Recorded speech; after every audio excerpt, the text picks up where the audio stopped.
A partir de agora, a Associação Médica de Imperatriz apresenta Meu Doutor. Olá, boa tarde. Sejam bem-vindos a mais uma edição do programa Meu Doutor, um programa oferecido pela Associação Médica de Imperatriz. Meu nome é Dr. Rafael Coelho, sou médico com especialização em alergia e imunologia e estou hoje no comando do programa Meu Doutor. Não saia daí, voltaremos já.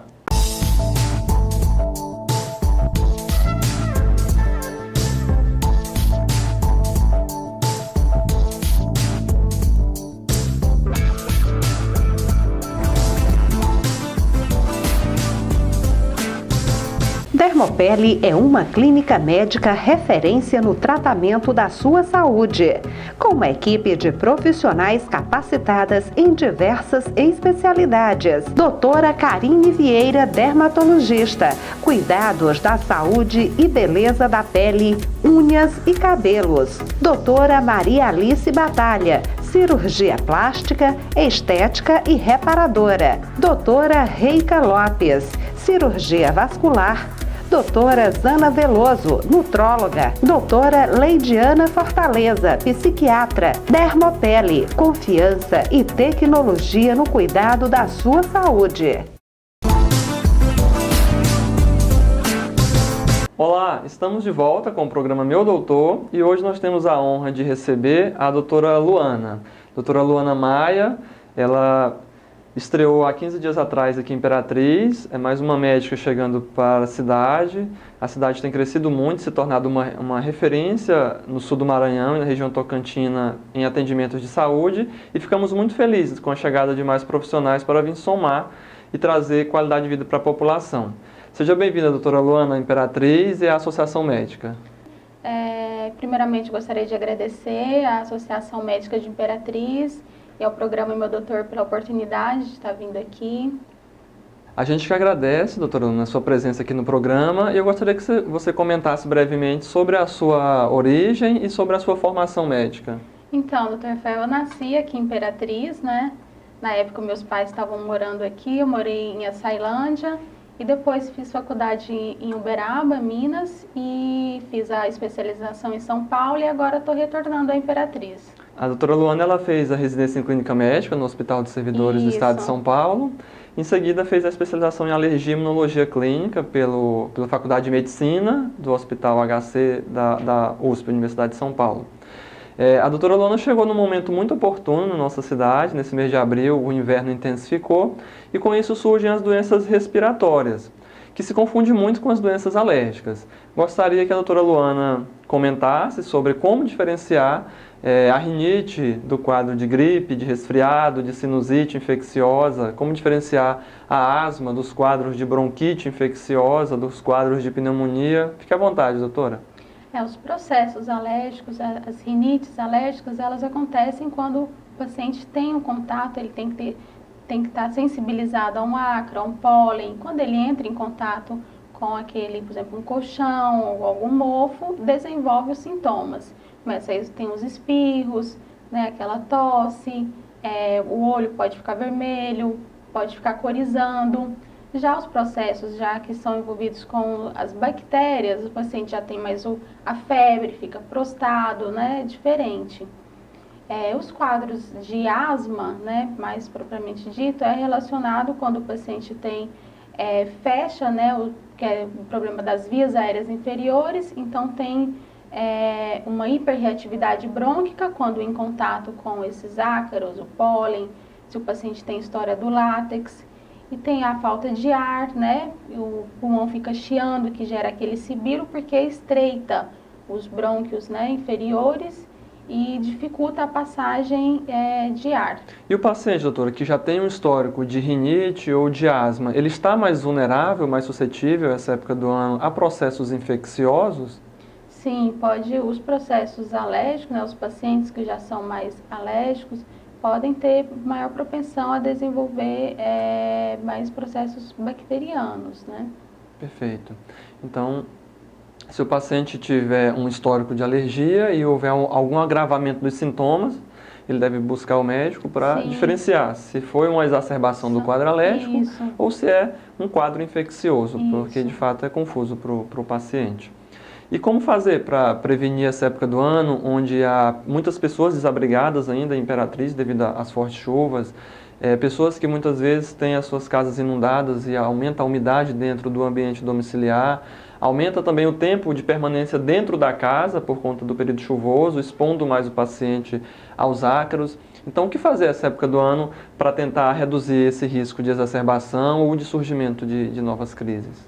Certo, doutor Rafael. Então, é importante ter cuidados assim na casa, o colchão, né, as cortinas, os tapetes. Então, o paciente que é alérgico, que tem rinite e asma, ele não deve ter no quarto dele cortinas, tapetes, ursos de pelúcia, tudo isso junta bastante, né, os fungos, os ácaros, e pode levar à exacerbação. Se começar a apresentar febre, queda do estado geral, aí já é importante procurar um atendimento no pronto-socorro, no médico que faz o cuidado, para ver se precisa iniciar com antibiótico ou outro tratamento. Doutora Luana, e a gente sabe que aqui em Imperatriz, por exemplo, foram mais de 1.000 famílias atingidas. E essas famílias inicialmente foram retiradas para abrigos e já estão retornando às suas casas. Muitas vezes, por falta de tempo ainda e das chuvas ainda persistirem no estado, as casas podem não estar em condições adequadas para receber essas famílias de volta. Quais são os cuidados que essas famílias devem ter e quais as primeiras medidas de cuidados em relação às suas moradias, às suas casas, para que não venham a adoecer novamente? Os pacientes que já são alérgicos, né, que já têm história de rinite e asma, quando regressam às casas que já vão juntando, né, os mofos, os fungos, né, as paredes ficam cheias de fungos. Então é importante eles podem agravar a doença, né, a asma exacerbar, começar com a rinite, né, começar com coriza, espirros, tosse. E a chuva, assim, também traz a questão dos processos respiratórios, podendo causar as pneumonias. Então é bem importante, né, tendo esses sintomas, ficar atento para a necessidade de procurar um pronto-socorro para os cuidados. Além também, né, quando tem essas chuvas, da dengue, da chikungunya, tudo isso. Não saia daí, o programa Meu Doutor volta já.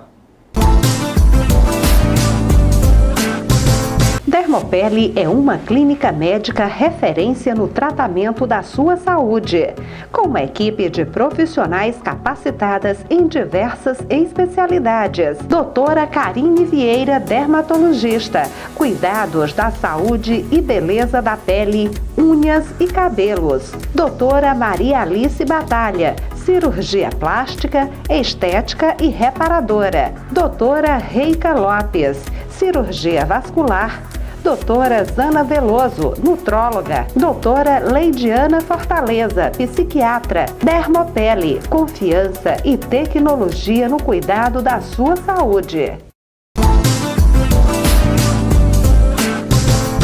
Estamos de volta com o programa Meu Doutor, um programa oferecido pela Associação Médica de Imperatriz. Meu nome é Dr. Rafael Coelho, sou médico com especialização em alergia e imunologia.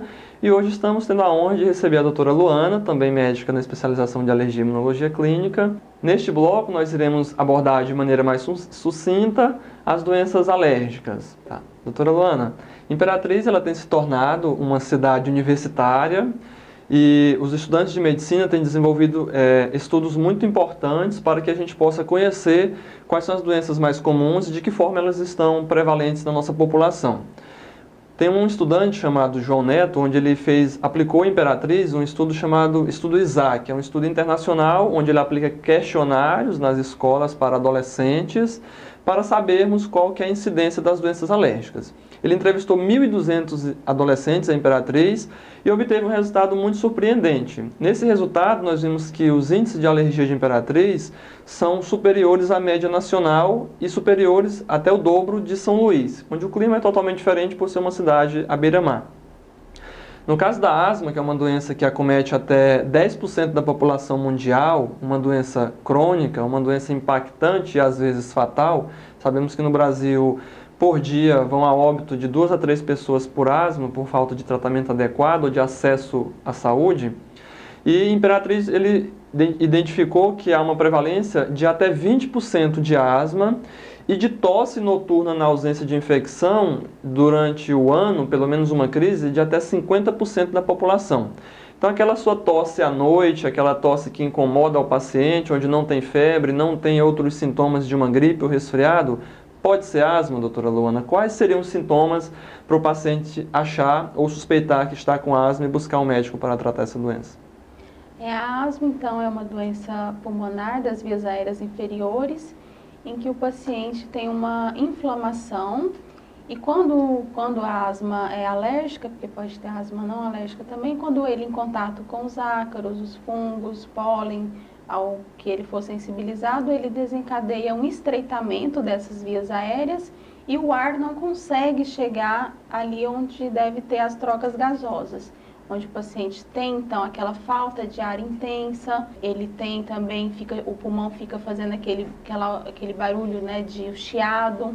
Então, todos esses sintomas são bem característicos da asma. E a característica é que ela varia, pode ser mais comum à noite, de manhã. E essa falta de ar com o tratamento, ela é reversível. Perfeito. Quais seriam os principais sintomas que o paciente pode apresentar se o pulmão dele estiver inflamado? Então, ele tem uma tosse, falta de ar, o pulmão fica chiando e tem uma opressão torácica. Peito, tem aquela dor, né? Perfeito. Doutora Luana, existe em média quantos perfis, quantos tipos de asma? Nós temos a asma alérgica, como eu já falei anteriormente, e a asma não alérgica. A asma alérgica pode ser pelo pólen, fungo, mofo, látex. Doutora Luana, e quais seriam os principais irritantes para a asma não alérgica? Quais são os fatores que as pessoas devem evitar para não desenvolver essa asma irritativa?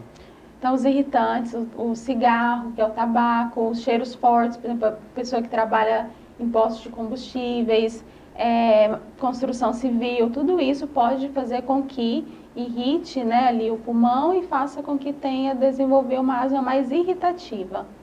Então, se eu tenho um desses sintomas que você citou, como a falta de ar, o chiado no peito, uma tosse persistente, um aperto no peito, aquela dificuldade na entrada do ar no meu pulmão, que exames eu devo fazer quando eu for procurar o meu médico? Que exames ele costuma solicitar para que venha confirmar se eu realmente estou portador de asma ou não?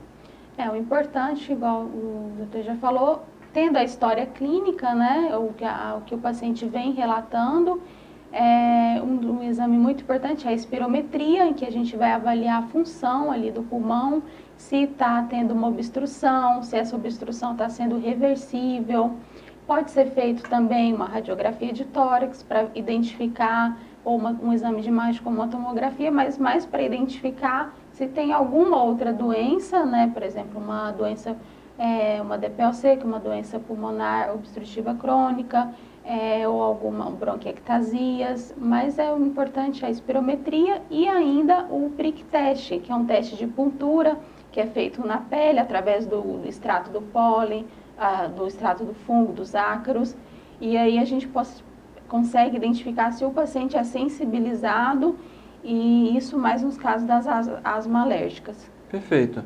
Para quem não sabe, a espirometria é o principal exame para confirmação da asma, isso. Ou prova de função pulmonar, é um outro nome que se dá. É um exame tranquilo, se você tem esses sintomas, não fique com receio de fazê-lo, é simplesmente soprar em um bocal conectado a um programa em um aparelho e ele mede o fluxo de ar que entra e sai do seu pulmão. Com isso, ele vai dizer se há alguma restrição na passagem do ar e, de acordo com seu peso, idade, altura, raça e sexo, gera um padrão esperado. Baseado nesse padrão, você deve atingir uma medida. Se não atingir essa medida, você tem algum problema pulmonar e daí o médico vai dizer qual o problema e como tratar.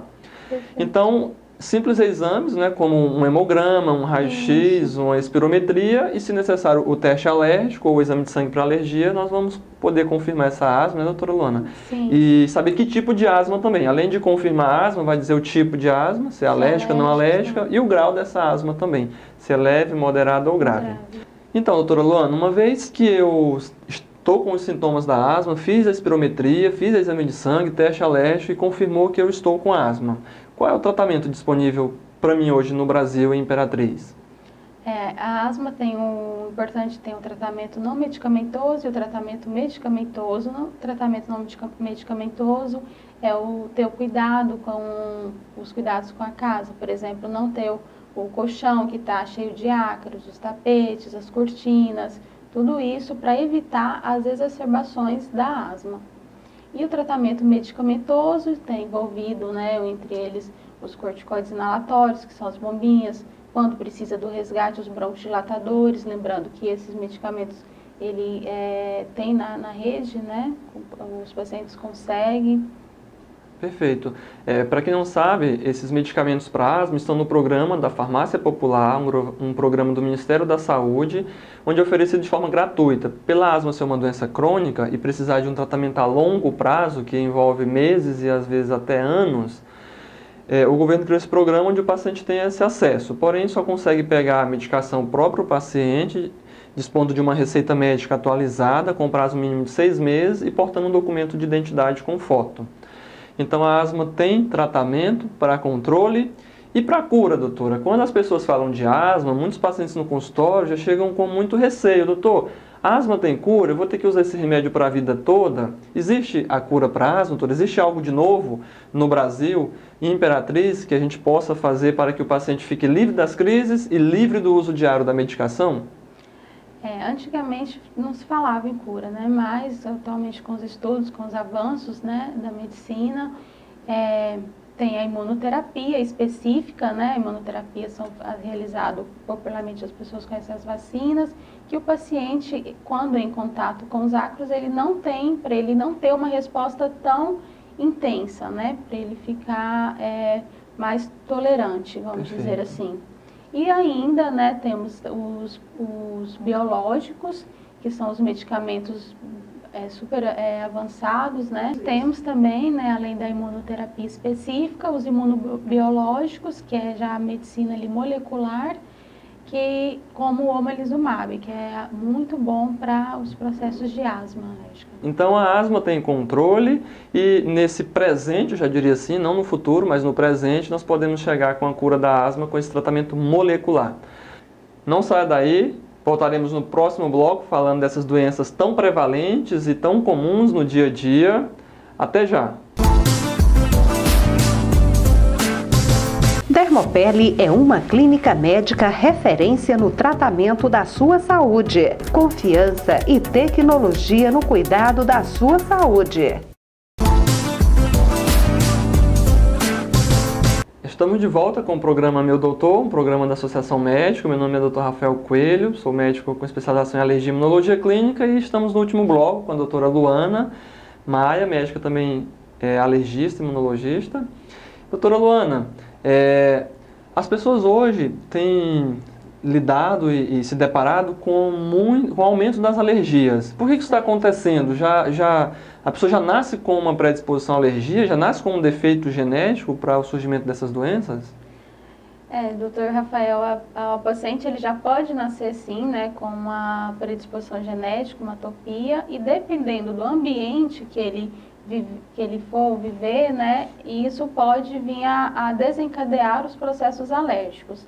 Mas não necessariamente, por exemplo, se o pai ou a mãe ou os dois tenha aquela alergia, ele vai ter, porque depende do que a gente fala dos cofatores, do ambiente em que o paciente vive.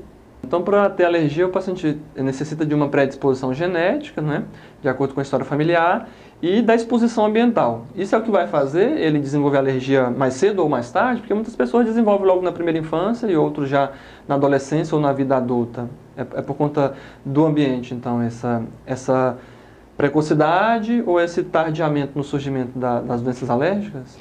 Sabe-se que cerca de 15% da população que não tem alergia pode desenvolver as alergias, né? Porque está tendo muito contato com muitas proteínas, o uso também muito excessivo de medicamentos faz com que o paciente possa desenvolver uma reação adversa, né, ao medicamento, um processo alérgico. Eu não tenho história familiar de alergia, minha família ninguém tem relato de alergia e eu nunca tinha tido história familiar. E há 2 anos atrás eu tive uma reação alérgica muito intensa a um desodorante e a um protetor solar no meu rosto. Então eu me enquadro nesses 15% e você acha que essas pessoas que nunca tiveram alergia e de repente na vida adulta desenvolve esses sintomas de alergia a cosmético, que é o mais comum, ou medicamentos, são pelo uso exagerado ou pelo uso contínuo dessas substâncias? Isso, aí já é um mecanismo que, em termo médico, a gente fala de uma sensibilidade mais tardia, né? Que vai tendo exposições pequenas, mais frequentes, que faz com que desenvolva posteriormente esse processo alérgico. Isso a gente vê muito nos casos com as maquiagens, né? Os cosméticos.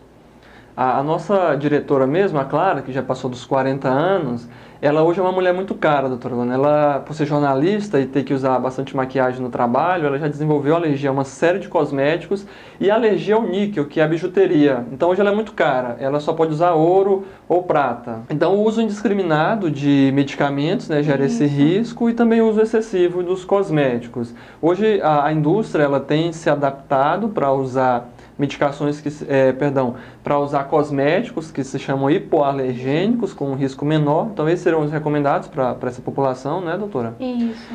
Muito bem.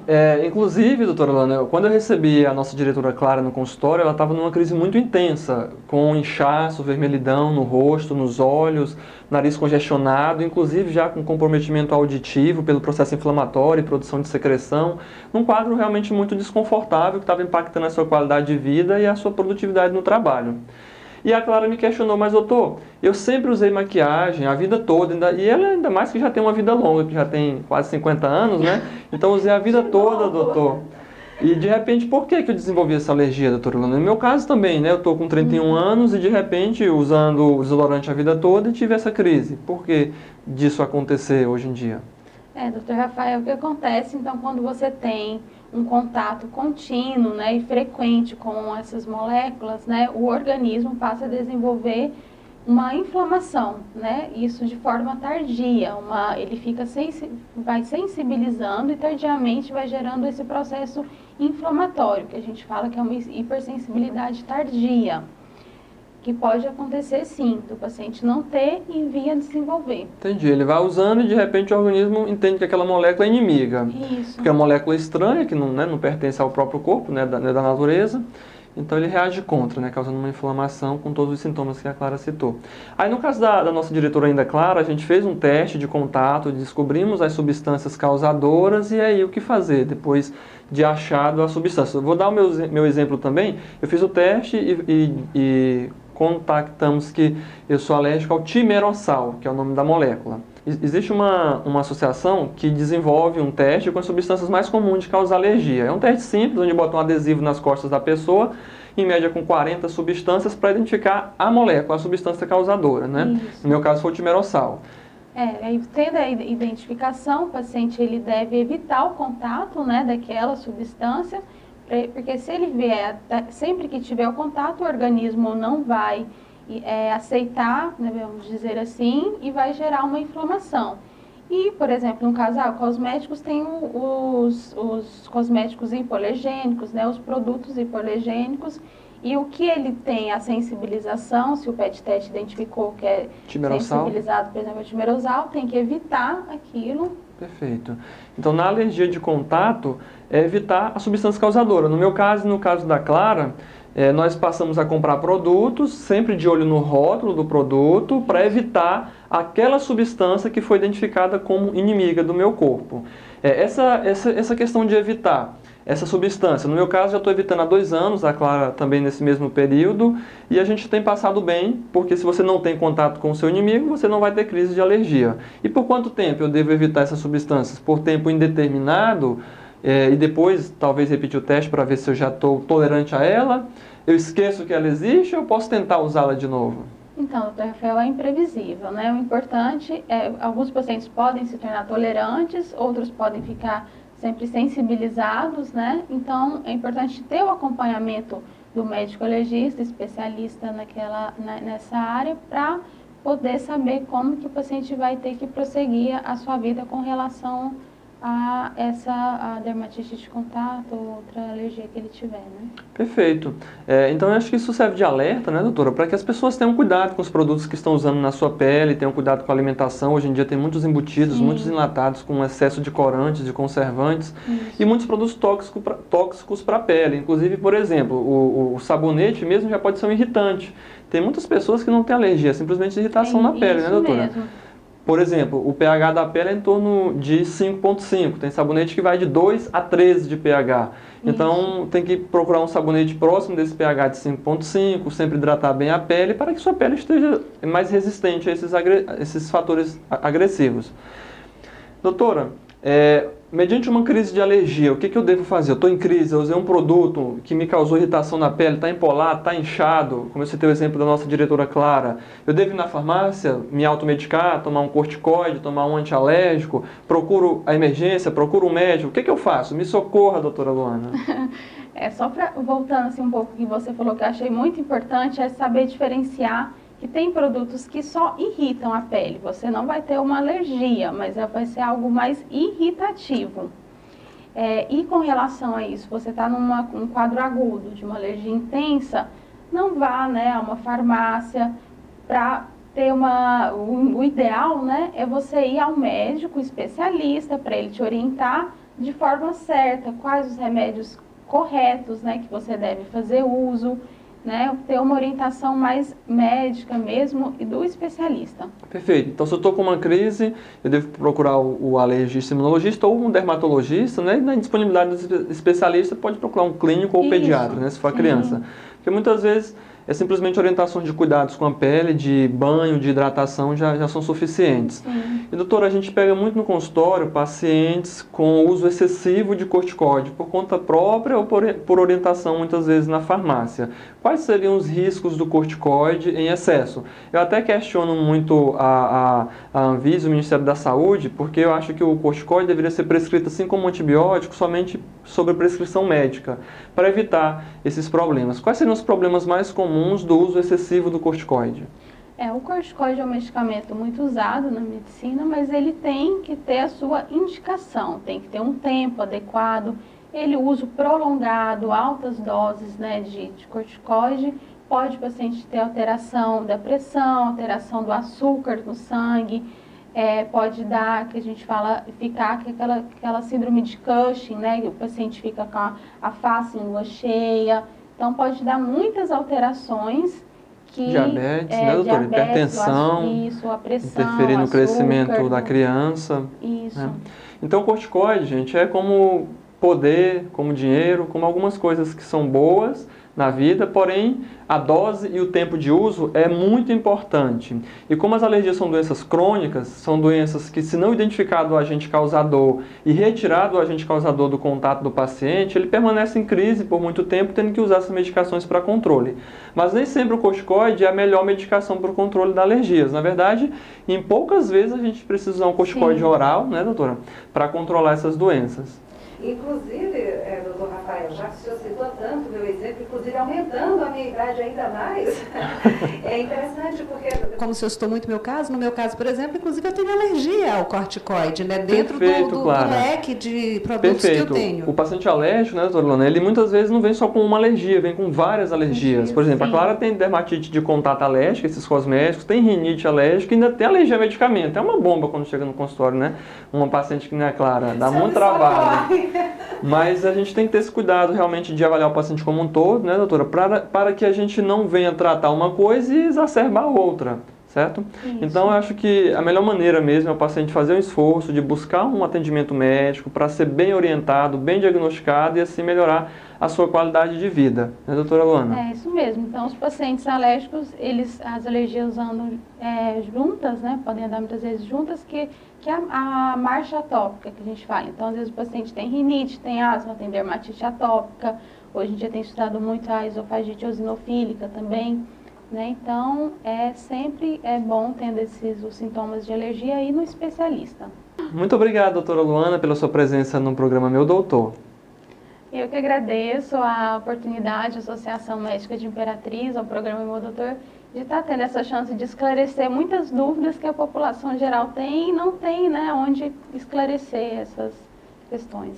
Muito obrigado a você que nos acompanhou, muito obrigado pela sua audiência. Se você gostou desse programa, se você quer assistir novamente ou perdeu algum trecho, não esqueça de acompanhar no nosso canal no YouTube, pgmmeudoutor.itz.